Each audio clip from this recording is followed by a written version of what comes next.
hold music. You want to avoid it, and so do your customers. So say goodbye to hold music and hello to faster, smarter support with Salesforce. Make service more personal and agents more productive using built-in trusted AI. Then watch costs and wait times drop and satisfaction soar. Support customers in a whole new way with Service GPT. Learn how at salesforce.com/servicegpt.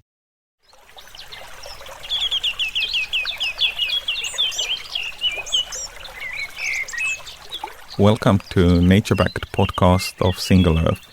In this series, we will be talking with investors about their strategies, how they are making their decisions, and how they see the sustainable investment scene developing. My name is Tarmo Virki, and I will be your host in this series. In this episode 0, I will be speaking with co-founder Andrus Aaslaid, CTO of Single.Earth, how Single.Earth is involved in a green investment scene, and what to look out in the future episodes of Nature-backed. When I first heard of Single.Earth, for me the idea of somebody trying to change the world, change the financial system sounded really intriguing. Could you explain in a few words what Single.Earth is doing in changing the financial world? Well, what we have done so far in the world, not Single.Earth, but we as a humanity, we have been optimizing the economic processes quite a lot to be able to maximize profits and things like that. But somewhere in the middle, we had forgot that this will put more and more strain on ecology, and not only that we're talking about the raw material, but our footprint actually has become quite large. And I was just bedazzling the other day somebody saying that since the day I was born, the world population has doubled. And this is something people don't get it, that there are actual human beings alive and not probably looking too old, which have born where we had a little less than 4 billion people on this earth. So we have forgot that we are putting a lot of strain as a secondary sort of, not emissions really, but a secondary ecological footprint.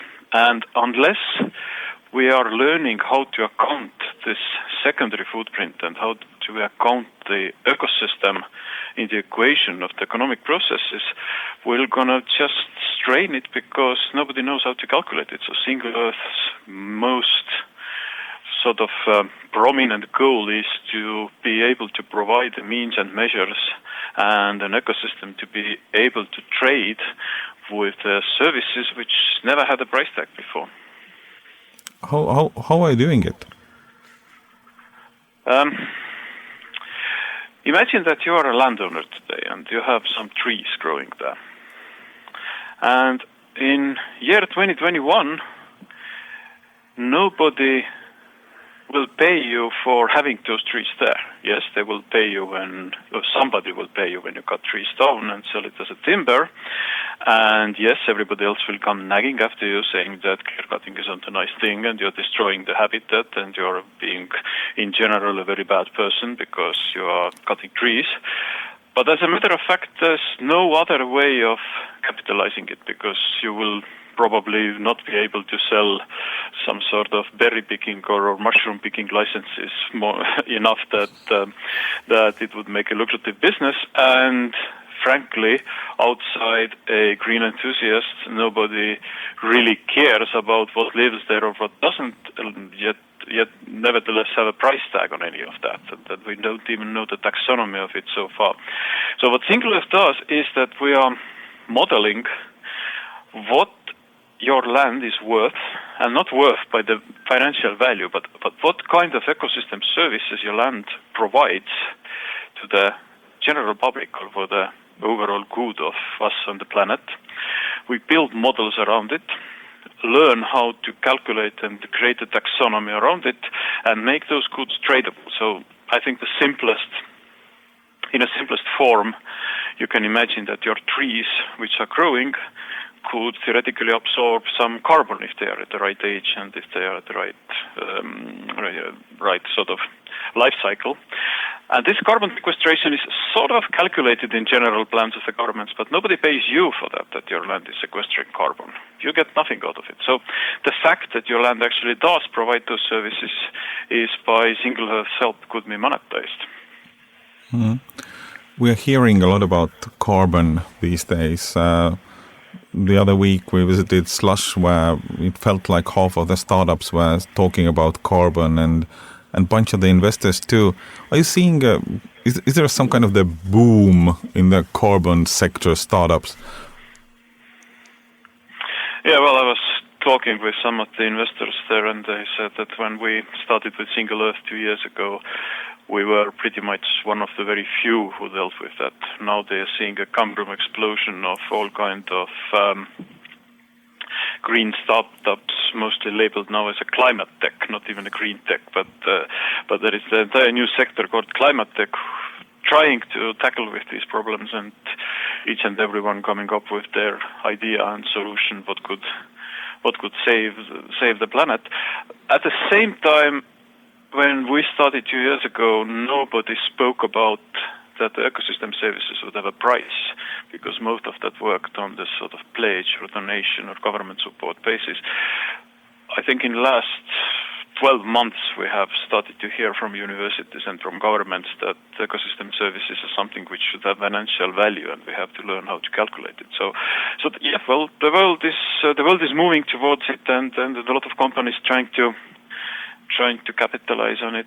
We were there earlier than others, but it is certainly something what has to be the global effort that we would be able to put it on everybody's mind, that these things which so far have only had a psychological value actually are a cornerstones of what the life on this planet is made from. We need birds and bees and all other creatures on the planet, because if we focus 100% on the global warming and trying to suck as much carbon out of the atmosphere as possible, sacrificing everybody else, yes, it will be one cooler planet probably, but we might very well find that we are alone and starving on it because we had thrown everything else away in the process.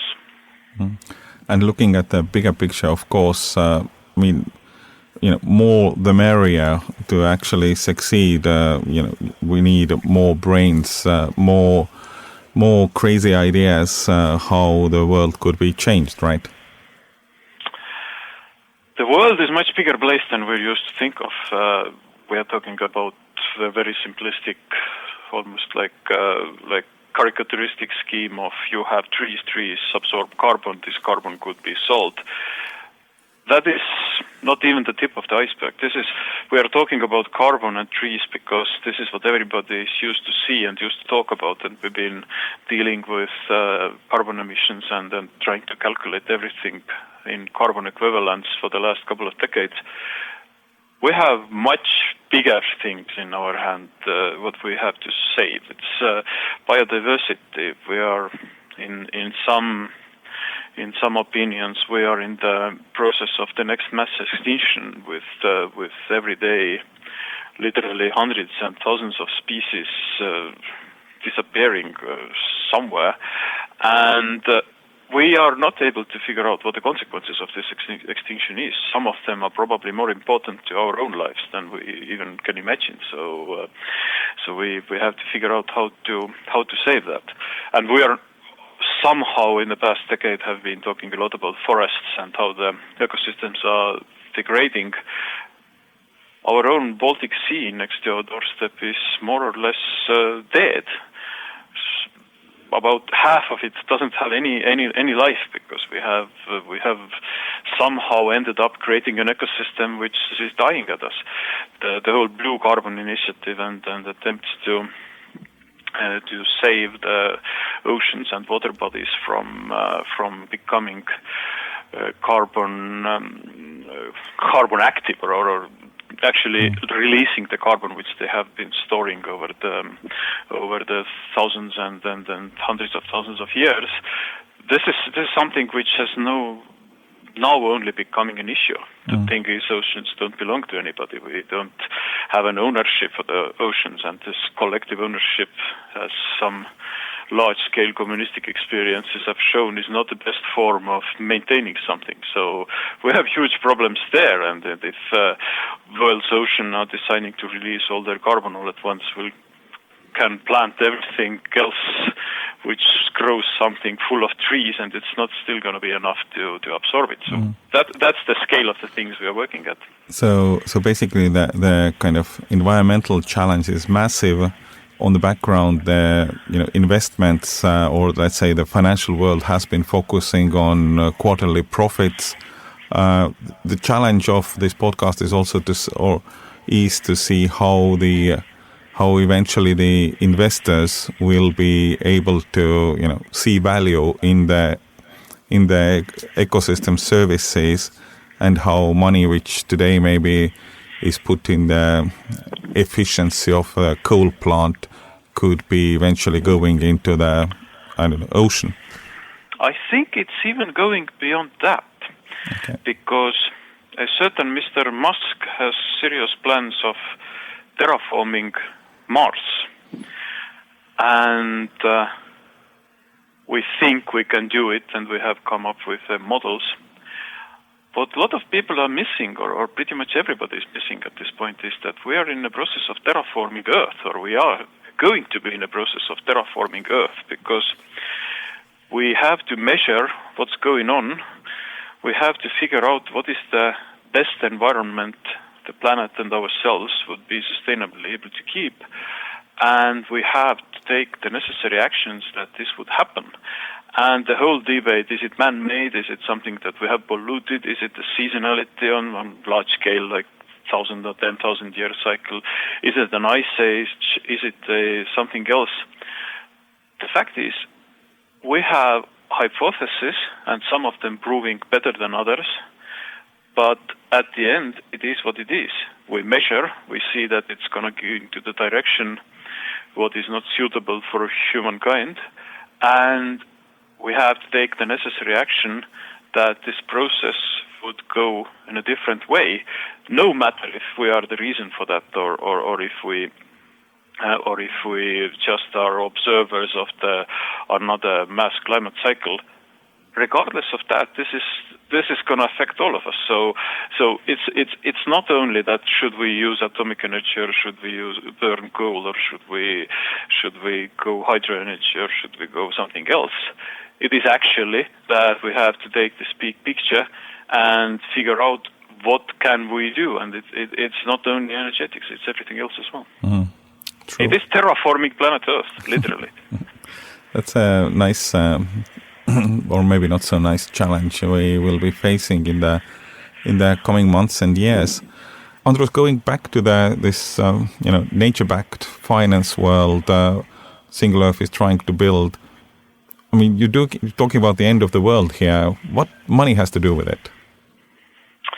Money is what drives it all around, and so far we have looked at our capital investments only from the gains perspective, that if we create something, then how much profit it will make, and if investors are investing somewhere, then what will be the best return on that money. And we've been optimizing all the processes based on literally like what's good for the shareholders.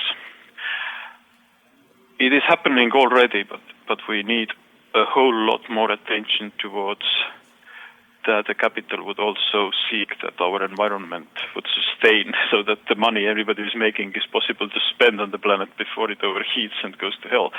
So Single.Earth is basically part of that. We are creating a system and methodology, and also some apparatus and means around it, so that we would be able to actually create a sustainable financial system which supports all those efforts. Yeah. Thanks, Andrus. And, looking at the development of the sustainable financial systems, we will be going much deeper in the upcoming episodes of Nature-Backed Podcast. Thank you for listening, and we'll be back. Yeah, thank you.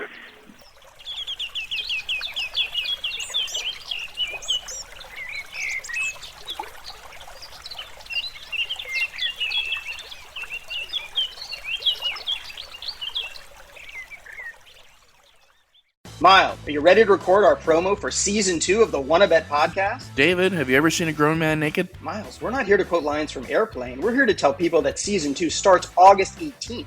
But I like Airplane. I know you do, but Wanna-Bet is a sports betting podcast. Each week we bet $1,000 on the NFL teams and games that we love. Well, that sounds like fun. It is fun. And last year you picked over 60% of your games correctly. How'd you do? We're not talking about that. We are telling people that they can find us every Friday. So no more movie quotes. Roger. Electricast. Get your praise on with Praise 95, your home for traditional gospel greats and today's hits. You can listen to us on the Audilus app or online at audilous.com/praise95.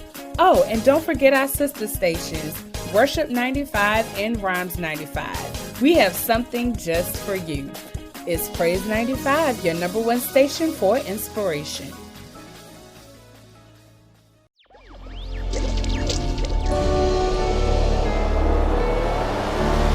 Electricast.